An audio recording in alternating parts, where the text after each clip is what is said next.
apa kabar? Semoga sehat-sehat ya. Dan buat healthizen yang lagi sakit, semoga lekas sembuh. Jangan lupa konsumsi makanan sehat dan bergizi plus vitamin. Saya Nadia Laidrus, dokter jaga kamu kali ini di Dear Doctor. Seperti biasa nih, tugas dokter jaga di Dear Doctor bakal menjawab pertanyaan healthizen seputar kesehatan dan COVID-19. Soal vaksin, protokol kesehatan, sampai resep hidup sehat. Dan buat healthizen yang punya pertanyaan belum terjawab atau masih ganjel nih, kirim aja ke Instagram atau Twitter di FMB9 karena nanti akan dijawab sama dokter jaga berikutnya. Oke, waktunya saya bertugas. Nah, ini ada pertanyaan pertama nih dari @alia. Dear Doctor, PPKM diperpanjang nih, pandemi juga nggak ada kejelasannya. Sekolah ada yang tatap muka, ada yang full online. Saya jadi ragu nih, apakah sebaiknya anak saya ini jangan sekolah dulu? Atau kalau sekolah gimana cara mengantisipasi agar anak saya nggak tertular COVID-19? Kan anak saya masih belum divaksin nih, masih di bawah 12 tahun umurnya. Nah, buat ibu nih yang nanya ini, jadi memang di saat ini kita tahu ya bahwa kasus anak itu kalau di Indonesia itu cukup tinggi. Dan anak-anak itu nggak kebal COVID-19 loh, anak-anak tuh juga bisa terpapar COVID-19. Makanya kita perlu ajarkan anak perilaku hidup bersih, yaitu sering cuci tangan pakai sabun dan dengan air mengalir. Juga ajarkan untuk memakai cairan pembersih berbahan alkohol 60%. Anak-anak juga bisa kok mulai diajarkan untuk prokes menggunakan masker ya. Dan juga kita ajarkan nih etika batuk, yaitu menutup mulut dan hidung saat batuk atau bersin dengan siku terlipat ya. Udah tahu kan kayak gini tuh. Terus juga setelah itu tisunya langsung dibuang ke tempat sampah tertutup setelah digunakan. Nah, juga ajarkan untuk anak-anak hindari menyentuh mata, mulut, hidung saat tangan itu belum dicuci pakai sabun. Nah, supaya apa? Supaya anak kita terhindar dari virus, salah satunya COVID-19. Lalu berikutnya ada yang tanya juga nih, apakah virus corona varian baru yang jenis Delta itu bisa mempengaruhi anak-anak atau ibu hamil? Lalu seperti apa nih gejala atau tanda-tandanya kalau tertular? Nah, itu adalah pertanyaan dari @roma_story. Memang buat saat ini itu tidak ada gejala yang spesifik ya untuk varian baru, varian Delta ini. Dan kita juga belum memperoleh pengetahuan yang cukup tentang gimana virus itu bisa mempengaruhi anak-anak atau ibu hamil. Yang kita tahu siapapun dan dari semua kelompok usia itu bisa terinfeksi oleh virus ini. Nah, anak-anak itu memang kalau kita lihat sejauh ini lebih banyak yang gejalanya itu cenderung lebih ringan dibandingkan orang-orang dewasa atau lansia ya. Cuman nggak menutup kemungkinan juga kalau anak-anak itu bisa menjadi gejala berat. Makanya kita itu perlu benar-benar menjaga anak-anak dan juga ibu hamil.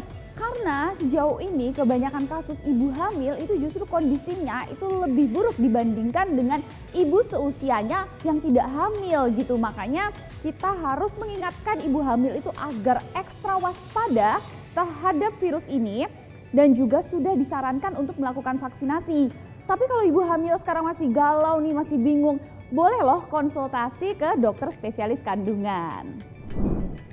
Masih tentang anak-anak nih, @lucy_trianti bertanya, Dear Doctor, gimana caranya saya mau imunisasi anak saya? Lagi pandemi gini saya takut nih dok. Nah, ibu-ibu sekalian, kita tuh memang harus memastikan anak kita itu mendapatkan imunisasi yang lengkap ya. Apalagi di era pandemi seperti sekarang ini. Nggak hanya virus COVID-19 yang kita hindari, tapi juga virus-virus yang lain. Apalagi kita tahu kalau anak-anak itu belum memiliki imunitas yang baik. Makanya pentingnya kita itu memberikan anak kita itu imunisasi yang lengkap. Supaya ya dia terus-terusan sehat gitu. Tapi gimana nih cara memastikan supaya resiko anak tertular COVID-19 itu minimal? Nah, yang pertama buatlah dulu nih janji temu untuk kunjungan imunisasi supaya waktu kunjungan itu kepadatan pengunjungnya di fasilitas kesehatan di tempat pelayanan imunisasi itu bisa diatur dengan baik. Jadi nggak terlalu padat gitu ya. Dan juga memisahkan area dan waktu kunjungan dari anak sehat dan pengunjung lain yang sedang sakit. Jadi anak-anak yang datang untuk imunisasi dan yang sakit itu dipisahkan di tempat dan waktunya. Dan juga jangan lupa untuk catat waktu imunisasi yang diberikan dan dijadwalkan di kunjungan imunisasi berikutnya.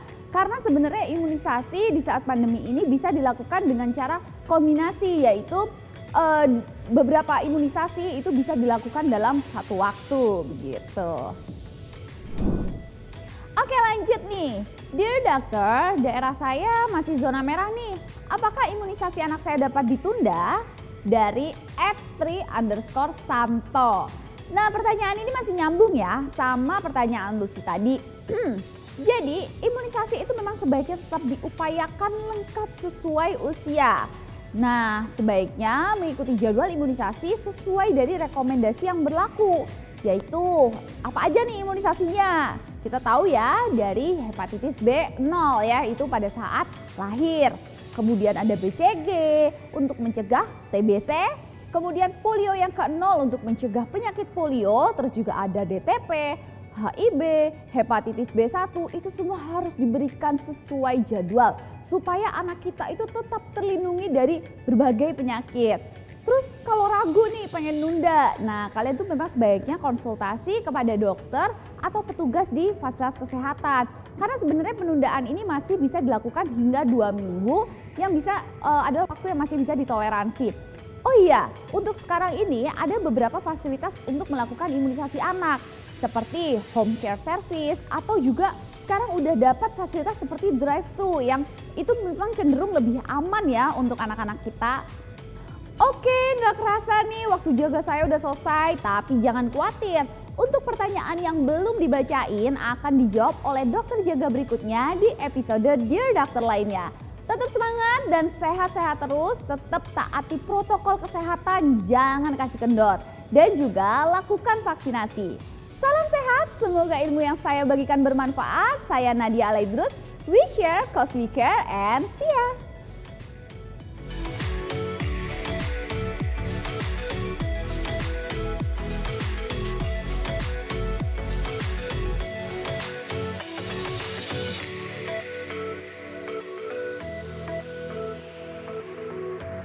Acara ini dipersembahkan oleh